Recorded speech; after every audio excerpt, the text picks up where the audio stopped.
All right, turning now to First Alert meteorologist Erin Moran. And Erin, the thing that one of my dear friends, Tracy Rowlett, always used to say, it's not just hot, it's humid. And it's, it's that humidity that makes us want to turn on the air conditioner. You spent some time in Florida. I've spent some time in the Carolinas, and it's feeling a little reminiscent of that right now. 79 degrees in Dallas. Winds not too breezy for the moment. We've got the cloudy skies. It is just hazy, hot, and humid out there. Temperatures, so we've got Hillsborough at 80 degrees. Breckenridge just jumped to 80. Most spots are sitting in the upper 70s right now, but dew points are still in the low 70s. So that means humidity values are ranging from about 75 to 100%. And after the 11 o'clock hour, that's a very humid day. Typically, when the temperature continues to warm, you generally start to see the dew point dropping a little bit. The humidity becomes a little less noticeable, but we kind of promised it to you today and tomorrow. We've got the heat and humidity here in North Texas, and we have the cloudier skies as well. It's generally going to be a cloudy day. It's kind of that high, thin cloud cover for the most part, and isolated showers possible. We're talking a 10% chance. No severe weather threat for today.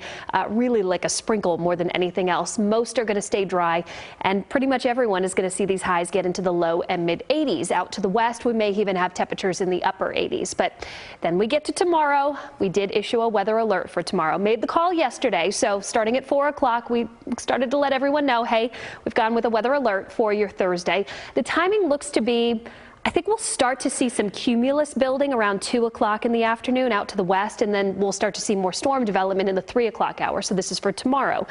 This is going to be strong to severe storms possible off a dry line that's moving in from West Texas. The main threats are going to be large hail and damaging winds. That dry line associated with a strong cold front that's going to move through on Thursday night. We will notice the cool down, but you'll probably be asking for it after temperatures getting into the upper 80s and low 90s tomorrow. So here's a look at First Alert Futurecast. 8 a.m. tomorrow. We've got more clouds to the east. To the west, we're seeing a little bit more sunshine, so the temperatures are really going to ramp up out to the west. Maybe an isolated shower as we go through the morning and early afternoon time frame, especially to the east where there's a little bit more cloud cover. But again, here's midday and we're still not dealing with severe weather. We get to 2 o'clock, and that's when I said we'll start to look out to the west, likely see some cumulus building. That's telling us, okay, storms are starting to go, and you see a little bit of green popping up. And then watch what happens between 2 and 4. You start to see these severe storms moving in from the west. There's going to be a lot of energy for these storms. There's a cap in the morning, but we're expecting the cap to erode away in the afternoon. So these storms are going to have all of this energy to work off of. So large hail, damaging winds moving through the Metroplex in that 5 to 7 p.m. time frame.